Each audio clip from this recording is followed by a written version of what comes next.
आज वज़ीर-ए-आज़म पाकिस्तान और मुल्क की आर्मी के सरबराह जनरल आसिम मुनीर एक साथ खड़े हुए एक स्टेज के ऊपर और उन्होंने मुल्क की जो सिमत है उसके बारे में अपने ख़यालात से कौम को नवाजा। उनके सामने मजहबी उलमा और स्कॉलर्स का एक बहुत बड़ा इज्तिमा भी था। आर्मी चीफ़ की तरफ से फ़साद के ऊपर बात की गई, कुरानी और शरई हवाले दिए गए, इल्लामा इकबाल की पोइट्री को भी उन्होंने कोट किया। उन्होंने ये भी बताया कि पाकिस्तान ने किस तरीके से मेहमान नवाजी की है अफ़गानों की 40 साल तक। फिर ये भी बताया कि जो ख़वारिज हैं, जो फ़साद फैलाना चाहते हैं, उनके हवाले से पॉलिसी क्या होनी चाहिए। फिर उन्होंने जराइम पेशा अफराद की भी बात की, उन्होंने सोशल मीडिया की बात की। फिर उन्होंने ये भी कहा कि किसी ने पाकिस्तान में इंतशार फैलाने की कोशिश की तो रब करीम की कसम हम उसके आगे खड़े होंगे। उन्होंने लाखों आसिम मुनीर की कुर्बानी का भी जिक्र किया। एक बड़ा एक इम्पैशन्ड किस्म का उन्होंने नैरेटिव दिया जो वेल टाइम्ड भी था। फिर पाकिस्तान के वज़ीर-ए-आज़म शहबाज शरीफ साहब भी आए और उन्होंने तकरीर के अंदर उन तमाम बातों को इंडोर्स किया जो आर्मी चीफ़ ने की। तो हम आज के प्रोग्राम में कुछ इस निज़ाम का भी हवाला देना चाहते हैं, तज़िया करना चाहते हैं कि ये निज़ाम कैसा है, कि आर्मी चीफ़ और मुल्क का प्राइम मिनिस्टर मिलकर ये तमाम निज़ाम चला रहे हैं। एक हाइब्रिड सिस्टम बना हुआ है। बीच में इंतशार जो है वो सिर्फ ख़वारिज का नहीं है, वो इंतशार सियासी भी है। पाकिस्तान तहरीक इंसाफ के स्टूडेंट्स की तरफ से अब कहा जा रहा है कि वो किसी न किसी तरीके से एहतजाज का अलम बुलंद करेंगे। आज उन्होंने एक प्रेस कॉन्फ्रेंस की। लगता है कि बांग्लादेश से बहुत ज़्यादा मुतासर हो गए हैं। तो मैं तो अक्सर कहता हूँ कि बांग्लादेश से ज़्यादा मुतासर ना हो, क्योंकि बांग्लादेश से अगर मुतासर होना है तो फिर ये भी देखिएगा कि इस वक्त बांग्लादेश में इंचार्ज कौन है, तो ज़्यादा मुतासर ना हो। लेकिन उन्होंने एहतजाज का अलम बुलंद किया। आज अलीमा साहिबा ने इस्लामाबाद हाई कोर्ट के चीफ जस्टिस को सीधा सीधा कंटेम्प्ट वाली बातें की। हम तो ज़रा कंटेम्प्ट वाली बातों पर बड़ा लिहाज करते हैं, ख़ुद कंटेम्प्ट के मामले के अंदर हम फंसे हुए हैं, लेकिन जो खुली छूट है अलीमा साहिबा को, उसको भी हम ज़ेर बहस लाएंगे। हमारे पास बिलाल अज़हर कियानी साहब मौजूद हैं मुस्लिम लीग नवाज़ की तरफ से, उनका बहुत शुक्रिया। हमारे पास नाज बलोच साहिबा मौजूद है पाकिस्तान पीपल्स पार्टी की तरफ से, उनका भी शुक्रिया। और हमें अब्दुल कय्यूम सिद्दीकी साहब ने ज्वाइन किया है सहाफ़ी तज़कियाकार जियो न्यूज़ से, उनका भी शुक्रिया। उम्मीद करते हैं कि सेनेटर ज़रका तैमूर साहिबा पाकिस्तान तहरीक इंसाफ की तरफ से हमें ज्वाइन करेंगी। इसी प्रोग्राम में नाज़रीन हम नेशनल पार्क जो इस्लामाबाद की पहाड़ियों के ऊपर मौजूद है, वहाँ पर जो होटल्स बने रहे, अब वो होटल बंद हो गए। उसके ऊपर बहुत सारे लोगों को बहुत परेशानी है। ज़ाहिर है जिन लोगों ने वहाँ पे जॉब्स की हैं 700+ पीपल, उनकी जॉब्स तो गई।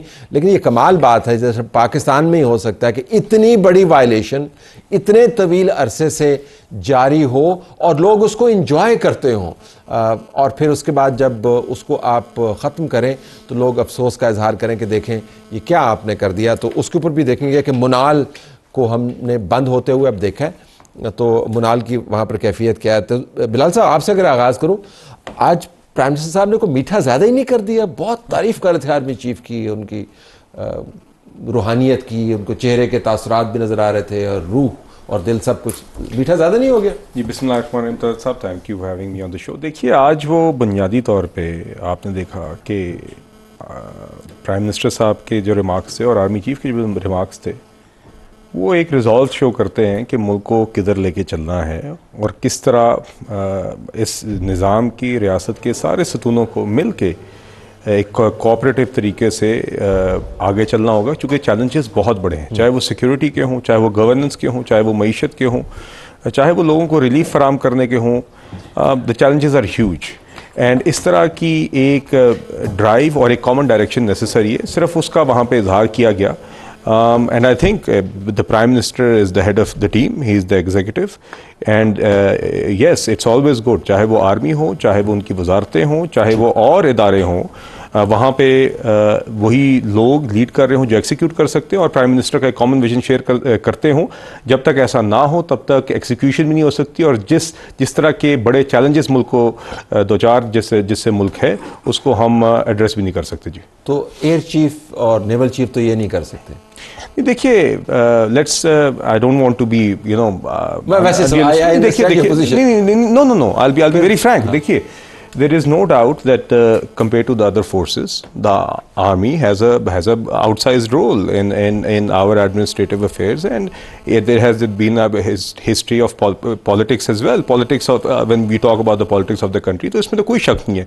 तो therefore yes, आज के administrative challenges के अंदर भी उसको deal करने के लिए उसके अंदर military की जो उन्होंने deliver करना है from their side is a reality, and whether it is on the आपने SIFC का forum देख लिया है, otherwise आपके जो आज सिक्योरिटी चैलेंजेस हैं, तो yes there is that whole infrastructure with its own. अब यही निजाम है. नहीं देखिए, ये निजाम तो आपका पहले से आ रहा है, but everything is according to the constitution. The prime minister is that देखिए everything is according to मतलब ये आर्मी चीफ का ये वाला रोल कॉन्स्टिट्यूशन में नहीं देखिए, बात ये है कि आर्मी एक हुकूमत का ही हिस्सा है ना जी. ठीक.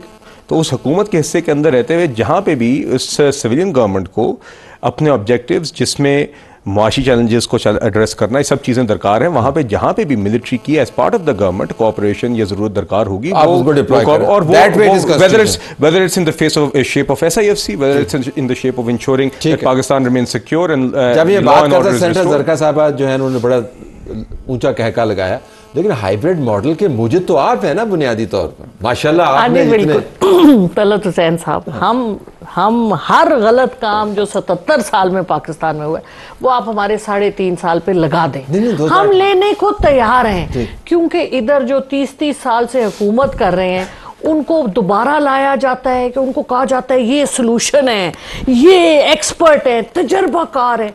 तो जहाँ लाने वालों की माशाल्लाह मतलब हमारे भाई हैं सब, हम सब देखिए ना, अशराफिया किसी भी केडर से बिलोंग करती हो, सब है तो हम ही ना. अगर गलती मैं किसी की तरफ उंगली उठाऊं, 4 उंगलियां मेरी तरफ है, तो मैं पूरा 77 साल का सारा ब्लेम मैं लेने को तैयार हूं. आप इसको बातों में ना उड़ा देना. आप 2018 के जो 3.5 साल का ब्लेम ले लें ताकि हम बात को वो तो आप जेलों में बैठ के ले रहे हैं, आप क्या बात कर रहे हैं. फिर तो हाइब्रिड मॉडल जो है वो तो इट इज नाउ एविडेंट, और उसके आईनी आपने बता दिए पैरामीटर्स क्या हैं, जहाँ पे हुकूमत को ज़रूरत होगी वो इस्तेमाल कर रहे हैं, लेकिन है हाइब्रिड मॉडल.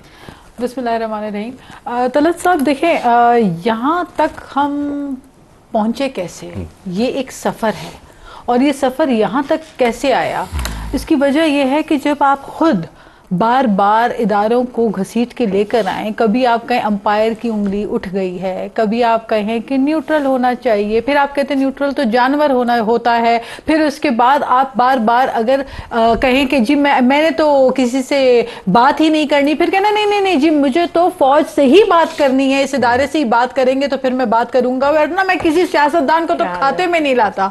तो अगर आपका रवैया ये हो, आप बात पर खुद इदारों को पोलिटिसाइज करने के लिए और इन्फ्लुएंस करने की कोशिश कर रहे हो, तो फिर मेरा ख्याल है कि हम यहाँ तक पहुंचाए गए हैं हाइब्रिड मॉडल के, वो खुद हाइब्रिड मॉडल को रीइंफोर्स कर रहे हैं बुनियादी तौर पर, जब वो कहते हैं कि फौज का किरदार ही होना चाहिए, लेकिन बात हमने फौज से करनी है. So this is what you're saying. देखिए, what I'm trying to say is कि 9 मई जैसे जब वाकयात होते हैं, जब आवाम को GHQ तक पहुंचा के नफरत और हेट जो है वो अगर आप फैलाने की और शर्मंगेजी की सियासत अफसोस के साथ पाकिस्तान में जो हुई, वो तो सबने देखा. अब ये कहना कि जी वो फुटेजेस आ जाएं, मशरूत माफी और इस पे आते हैं यहाँ तक ये नफरत अवाम को अपने इदारों के हाइब्रिड मॉडल को खड़ा करने और नफरत और सिविल वॉर की तरफ, खाना जंगी की तरफ जब आप धकेलते हैं, तो फिर इस किस्म के ऑप्टिक्स फिर बरतानिया के अंदर भी हंगामे हुए. तो अभी आपने रिसेंटली देखा होगा बकयूम, तो उसके अंदर भी एक वक्त में उन्होंने देखा कि क्या हम फौज को बुलवाएं या ना बुलाएं. उन्होंने नहीं बुलाया, लेकिन उन्होंने एंटी राइट फोर्स जो है डिप्लॉय की, लेकिन जो कमान है वो वज़ीर आज़म ने अपने पास ही रखी. उन्होंने बराबर में आर्मी चीफ को खड़े होकर नहीं कहा कि जी ये हैंडल करेंगे. सो गैर मामूली हालात में फिर निज़ाम ऐसे बन जाता है. फिर तारीख भी है जिसका जिक्र किया. सो कोई इसमें हैरानी की बात नहीं. किस चीज़ पे कि हाइब्रिड मॉडल जो है क्यों मौजूद है इस सूरत में, जिस सूरत में मौजूद है. देखिए, मैं तलत साहब पाकिस्तान की अब 77वां हम यौम आज़ादी मनाने के लिए जा रहे हैं, तो इसको अगर हम तकसीम करें तो जमहूरी हुकूमतें भी रहीं और फौजी हुक्मरानी के साल भी रहे, दोनों अपनी अपनी शक्ल के अंदर रहीं, लेकिन उसका फिर अल्टीमेट नतीजा जो है वो हाइब्रिड निकला कि एक को एग्जिस्टेंस का असूल जो है वो वसा किया गया. साहब ने बयान किया कि ना वो हो और ना ये हो, ना ये हो तो ये हो, तो ये हो. ठीक है.